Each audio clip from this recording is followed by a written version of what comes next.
Hey guys, Chris from Provo Beast Audio Installation, and in today's video we're going to be replacing the factory 6.5-inch speaker on this 2012 Jeep Liberty.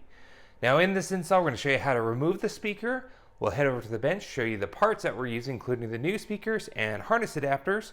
We'll come back here to get everything reinstalled. Let's get started.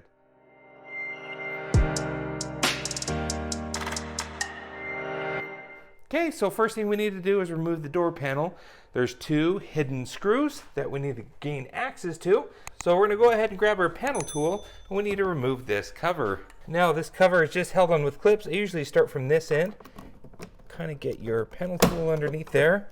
What we're going to do is just work it on out, unclipping it, just like so. And behind that is going to be a 10mm bolt. Go ahead and remove that. Next, down below, there's one Phillips screw behind this little panel. I have a little pick tool. Try to get in there and open up this little door, just like that, and remove the Phillips screw behind there. Now with those screws removed, we can literally just lift up on the door panel.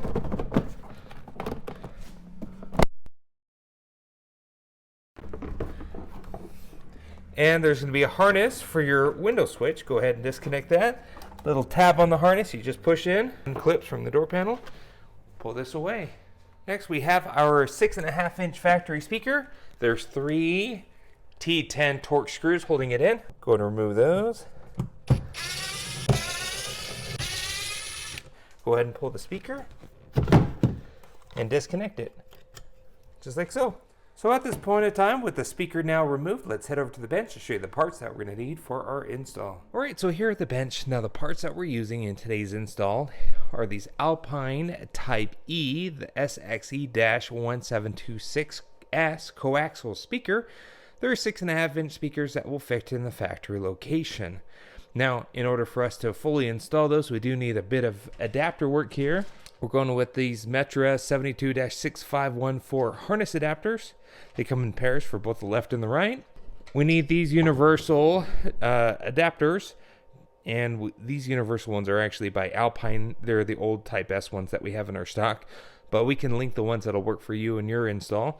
It'll actually snag the 3 mounting points that the factory speaker uses, and then our speaker will screw to the bracket. What we're going to do is get our speaker in the bracket.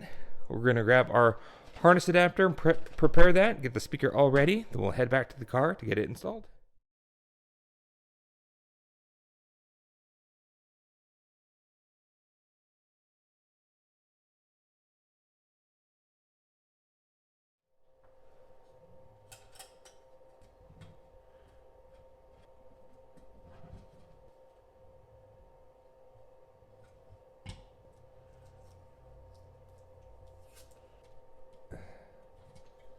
Alright, so we got that all done here. We like to put some Testa tape on our harness just to keep it all bundled nicely. Got our terminals on. This will plug right on in. Now, these gaps are a little bit bigger than the factory ones, so we do have some washers that we're going to add to our screws just to increase the surface area. I just don't want these to come loose in the door. So let's head back to the car and start getting everything installed. Alright, back at the car, let's go ahead and get our speaker installed here. Now this should just plug right on in. Just like that. We'll tuck this on in. Now this may bind up here on this lip. Just cut that off nice and flush.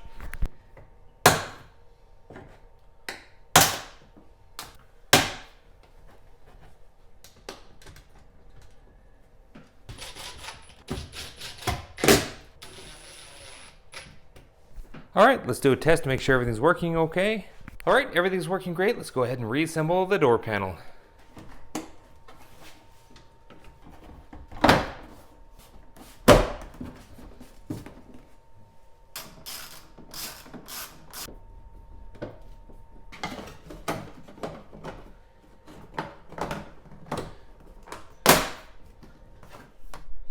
Alright, that's about it for this install. Now if you want to know how we did the driver's side, it's basically the exact same process, just a mirror image.